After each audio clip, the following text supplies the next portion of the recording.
ಅದೊಂದು ವಿಚಿತ್ರ ಘಟನೆ, ಬೆರಗಿನ ಘಟನೆ. ನಾಯಿಯೊಂದು ಮೊಲವನ್ನು ಅಟ್ಟಿಸಿಕೊಂಡು ಹೋಗುತ್ತಿತ್ತು. ಹೆದರಿ ಓಡುತ್ತಿದ್ದ ಮೊಲ ಇದ್ದಕ್ಕಿದ್ದಂತೆ ಓಡುವುದನ್ನು ನಿಲ್ಲಿಸಿ ತಿರುಗಿ ನಿಂತು ತನ್ನ ಉಗ್ರ ರೂಪವನ್ನ ತೋರಿತು. ಅಷ್ಟೇ, ಈಗ ಹೆದರಿ ಓಡುವ ಸರದಿ ನಾಯಿಯದ್ದು. ಈ ವಿಲಕ್ಷಣ ಘಟನೆ ನಡೆದದ್ದು ಕ್ರಿಸ್ತಶಕ 1336ರಲ್ಲಿ. ಇದಕ್ಕೆ ಸಾಕ್ಷಿಯಾದವರು ಬುಕ್ಕರಾಯ. ಅವರು ತಕ್ಷಣ ಈ ಘಟನೆಯನ್ನು ಶಂಕರಾಚಾರ್ಯ ಸ್ವಾಮಿ ಶ್ರೀ ವಿದ್ಯಾರಣ್ಯರ ಬಳಿ ನಿವೇದಿಸಿಕೊಂಡರು. ವಿದ್ಯಾರಣ್ಯರಿಗೆ ತಕ್ಷಣವೇ ಆ ಜಾಗದ ಮಹಿಮೆ ಅರ್ಥವಾಯಿತು. ವಿಜಯನಗರ ಸಾಮ್ರಾಜ್ಯ ನಿರ್ಮಾಣ ಅಲ್ಲಿಯೇ ಎಂದು ಅಂದೇ ನಿರ್ಧಾರ ಮಾಡಿದರು.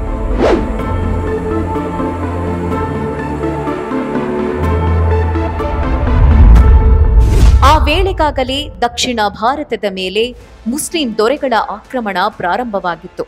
ಅತ್ಯಾಚಾರ, ಲೂಟಿ, ಅನಾಚಾರಗಳು ಎಗ್ಗಿಲ್ಲದೆ ಸಾಗಿದ್ದವು. ಹಿಂದೂ ಧರ್ಮ, ಹಿಂದೂ ಸಂಸ್ಕೃತಿ ಮತ್ತು ಹಿಂದೂ ಸಮಾಜಗಳು ಇನ್ನೇನು ನಾಶವಾಗೇ ಹೋದವು ಅನ್ನುವಂತಹ ಸನ್ನಿವೇಶ ಸೃಷ್ಟಿಯಾಗಿತ್ತು. ಸಾಮಾನ್ಯ ಜನತೆಯನ್ನು ಈ ಸಂಕಟದಿಂದ ಪಾರು ಮಾಡಿ ಧರ್ಮ, ಸಂಸ್ಕೃತಿ ಮತ್ತು ಸಮಾಜಗಳನ್ನು ರಕ್ಷಿಸುವ ಹೊಣೆ ರಾಜಶಕ್ತಿ ಮತ್ತು ಸಂತಶಕ್ತಿಯ ಮೇಲಿತ್ತು.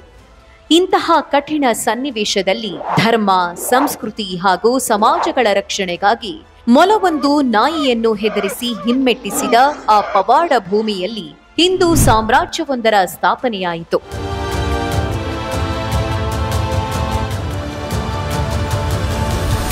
ಹೆಸರು ನಾವು ಇಂದು ಹೆಮ್ಮೆಯಿಂದ ನೆನೆದು ಪುಳಕಗೊಳ್ಳುವ ವಿಜಯನಗರ ಸಾಮ್ರಾಜ್ಯ. ಸ್ಥಾಪನೆಯಾಗಿದ್ದು 1336ರ ಏಪ್ರಿಲ್ 18ರಂದು. ಅಗಣಿತ ದೌರ್ಜನ್ಯಗಳಿಂದ ತತ್ತರಿಸಿ ಹೋಗಿದ್ದ ಸಮಾಜದ ಅಸ್ಮಿತೆಯು ಮತ್ತೆ ಜಾಗೃತವಾದ ದಿನ ಅದು. ತನ್ನ ಮೇಲಾಗುತ್ತಿದ್ದ ದೌರ್ಜನ್ಯಕ್ಕೆ ತಕ್ಕ ಉತ್ತರ ಕೊಡಲು ಹಿಂದೂ ಧರ್ಮ ಸನ್ನದ್ಧವಾದ ದಿನ.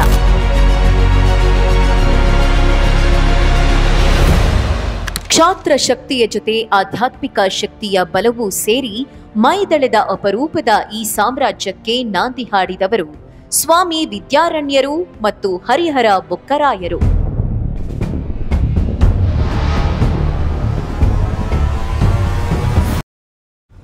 ಹರಿಹರ ಬುಕ್ಕ ಅಣ್ಣ ತಮ್ಮಂದಿರು.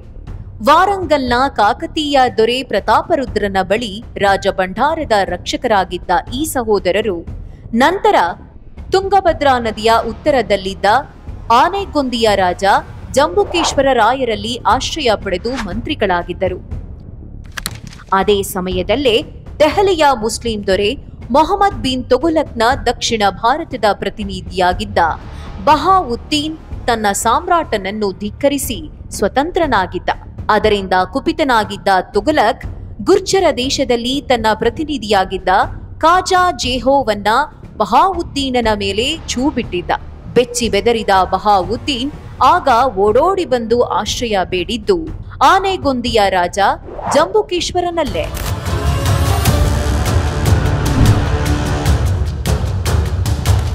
ಸರಿ, ಚಕ್ರವರ್ತಿಯ ಅಗಾಧ ಸೈನ್ಯದೊಂದಿಗೆ ಕ್ರಿಸ್ತಶಕ 1334ರಲ್ಲಿ ಆನೆಗೊಂದಿಯಲ್ಲಿ ಘನಘೋರ ಯುದ್ಧ ನಡೆಯಿತು.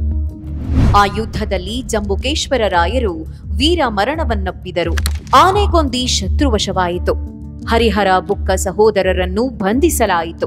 ಆನೆಗೊಂದಿಯನ್ನ ನೋಡಿಕೊಳ್ಳಲು ಮಲ್ಲಿಕ್ ಸಾಹೇಬು ಎಂಬುವನನ್ನು ನೇಮಿಸಿದ ತುಘಲಕ್ ದೆಹಲಿಗೆ ವಾಪಸ್ಸಾದ. ಹರಿಹರ ಬುಕ್ಕರನ್ನು ದೆಹಲಿಯಲ್ಲಿ ಸೆರೆಯಲ್ಲಿ ಇಡಲಾಯಿತು. ಆದರೆ ಆನೆಗೊಂದಿಯ ಜನ ಸುಮ್ಮನಿರಲಿಲ್ಲ, ಬಂಡೆದ್ದರು. ಮಲ್ಲಿಕ್ ಸಾಹೇಬುಗೆ ಆನೆಗೊಂದಿಯ ಮೇಲೆ ಹತೋಟಿ ಸಾಧಿಸಲು ಸಾಧ್ಯವಾಗಲೇ ಇಲ್ಲ. ಕೊನೆಗೆ ದೆಹಲಿಯ ಅಧಿಪತಿ ತುಘಲಕ್ ಹರಿಹರ ಬುಕ್ಕರನ್ನು ಬಿಡುಗಡೆಗೊಳಿಸಲೇಬೇಕಾಯಿತು. ಹರಿಹರನನ್ನೇ ಆನೆಗೊಂದಿಯ ಸಾವಂತನನ್ನಾಗಿ ನೇಮಕ ಮಾಡಲಾಯಿತು. ಮಲ್ಲಿಕ್ ಸಾಹೇಬು ದೆಹಲಿಗೆ ಮರಳಿದ. ಆಗ ಹರಿಹರ ಬುಕ್ಕರು ವಿದ್ಯಾರಣ್ಯರ ಸಂಪರ್ಕಕ್ಕೆ ಬಂದು ಧರ್ಮ ರಕ್ಷಣೆಗಾಗಿ ಒಂದು ಹಿಂದೂ ಸಾಮ್ರಾಜ್ಯ ಕಟ್ಟುವ ಸಂಕಲ್ಪ ಮಾಡಿದ್ರು. ಕೊನೆಗೆ ಏಪ್ರಿಲ್ 18, 1336ರಂದು ವಿಜಯನಗರ ಸಾಮ್ರಾಜ್ಯದ ಸ್ಥಾಪನೆ ವಿದ್ಯಾರಣ್ಯರ ಮಾರ್ಗದರ್ಶನ ಮತ್ತು ಹರಿಹರ ಬುಕ್ಕರ ನೇತೃತ್ವದಲ್ಲಿ ಯಶಸ್ವಿಯಾಗಿ ಸಂಪನ್ನಗೊಂಡಿತು. ಆಮೇಲಿನದ್ದು ಇತಿಹಾಸ.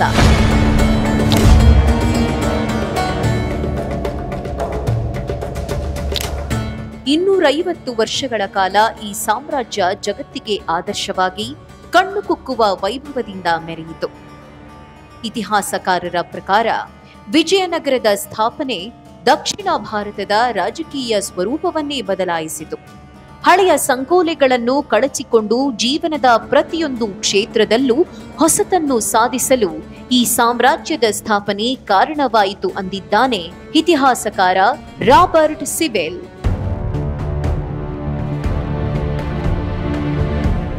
ಉತ್ತರದ ಮುಸ್ಲಿಂ ದೊರೆಗಳ ಅಕ್ರಮಗಳನ್ನು ಎದುರಿಸುತ್ತಲೇ ತಮ್ಮ ನೆಲದಲ್ಲಿ ಶಾಂತಿಯು ನೆಲೆಸುವಂತೆ ಮಾಡಿದ್ದು ಸಣ್ಣ ಸಾಧನೆಯಲ್ಲ. ಹಾಗೆಯೇ ಕಲೆ, ಸಂಗೀತ, ಸಾಹಿತ್ಯ, ಶಿಲ್ಪಕಲೆ, ವಾಸ್ತುಶಿಲ್ಪ, ಕೃಷಿ, ನೀರಾವರಿ, ವ್ಯಾಪಾರ, ತಂತ್ರಜ್ಞಾನ, ಯುದ್ಧ ಕಲೆ, ಗೂಢಾಚಾರ ವ್ಯವಸ್ಥೆ, ಸಮರ್ಥ ಆಡಳಿತ, ಎಲ್ಲ ಮತ ಸಂಪ್ರದಾಯಗಳ ಕುರಿತು ಗೌರವದ ಭಾವ ಇತ್ಯಾದಿಗಳನ್ನು ಸಂಕಟದ ಮಧ್ಯದಲ್ಲೇ ಬೆಳೆಸಿದ್ದೂ ಕೂಡ ಸಾಮಾನ್ಯ ವಿಷಯವೇನಲ್ಲ.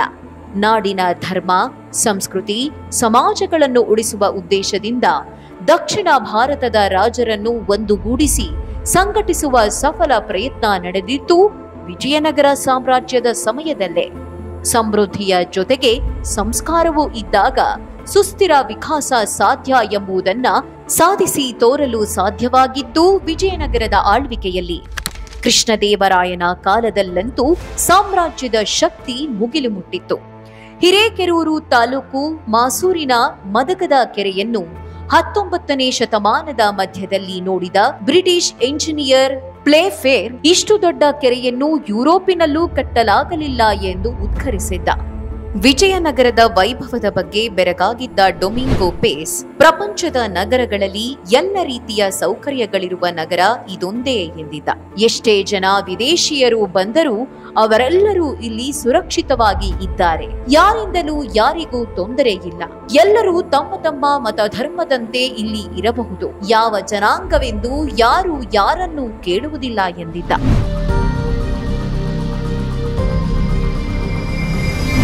ದೇಶ ವಿದೇಶಗಳೊಂದಿಗೆ ಹಡಗುಗಳಲ್ಲಿ ವ್ಯಾಪಾರ ಮಾಡುತ್ತಿದ್ದ ಇಲ್ಲಿನ ವರ್ತಕರು ಕುಬೇರನಿಗೂ ಸಾಲ ಕೊಡುವಷ್ಟು ಸಂಪತ್ತನ್ನು ಹೊಂದಿದ್ದರು.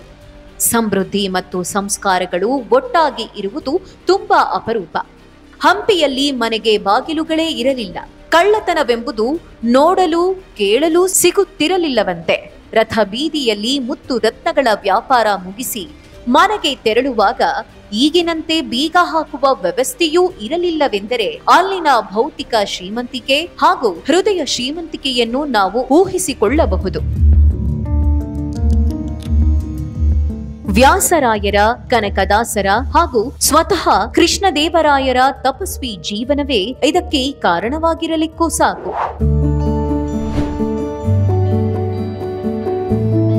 ಇನ್ನು ಹಂಪಿ ಎಂದರೆ ನಮ್ಮ ಕಣ್ಮುಂದೆ ಸುಳಿಯುವುದು ವಿಶ್ವವಿಖ್ಯಾತ ದಸರಾ. ಡೊಮಿಂಗೋ ಪೀಸ್ ಮಾತಿನಲ್ಲೇ ಹೇಳುವುದಾದರೆ, ನವರಾತ್ರಿಯ ಮೊದಲ ದಿನ ಅರಮನೆಯ ಎದುರು 9 ರಥಗಳನ್ನು ನಿಲ್ಲಿಸಲಾಗುತ್ತಿತ್ತು. ಸುಂದರವಾಗಿ ಅಲಂಕರಿಸಿದ್ದ ಆನೆಗಳು, ಕುದುರೆಗಳ ಮೇಲೆ ನೀರು ಚಿಮುಕಿಸಿ ಗುಲಾಬಿ ಹೂವುಗಳನ್ನ ಹಾಕುತ್ತಿದ್ದರು. ಇವೆಲ್ಲವೂ ನಿಯಮಾನುಸಾರವಾಗಿ ನಡೆಯುತ್ತಿದ್ದವು. ರಾಜರು ಸಿಂಹಾಸನದ ಮೇಲೆ ಕುಳಿತು ಕಲಾವಿದರ ಹಲವಾರು ಮನೋಹರ ನೃತ್ಯಗಳನ್ನು, ಜಟ್ಟಿಗಳ ರೋಮಾಂಚಕರವಾದ ಕತ್ತಿ ಬರಸೆಗಳನ್ನು ವೀಕ್ಷಿಸುತ್ತಿದ್ದರು. ರಾಜರು ತಾವು ಅಶ್ವಾರೋಹಿಯಾಗಿ ತಮ್ಮ ಎಲ್ಲ ದಂಡನಾಯಕರನ್ನು ಹಾಗೂ ಅವರ ಸೈನ್ಯಗಳನ್ನು ಪರಿಶೀಲಿಸುತ್ತಾ 2 ಹರದಾರಿಯಷ್ಟು ದೂರ ಮೆರವಣಿಗೆಯಲ್ಲಿ ಹೋಗಿ ಬರುತ್ತಿದ್ದರು. ವಿಜಯ ವಿಠಲನ ಮಂದಿರದಲ್ಲಿರುವ ಸಂಗೀತ ಶಿಲೆಗಳು ಇಂದಿಗೂ ಅಂದಿಗೂ ಎಂದೆಂದಿಗೂ ವಿಸ್ಮಯವೇ ಸರಿ. ಇದು ಬರೀ ಸಂಕೇತವಷ್ಟೇ. ನಿಜ ಹೇಳಬೇಕೆಂದರೆ ವಿಜಯನಗರವೆಂಬ ಸಾಮ್ರಾಜ್ಯವೇ ಒಂದು ಸಾರ್ವಕಾಲಿಕ ವಿಸ್ಮಯ.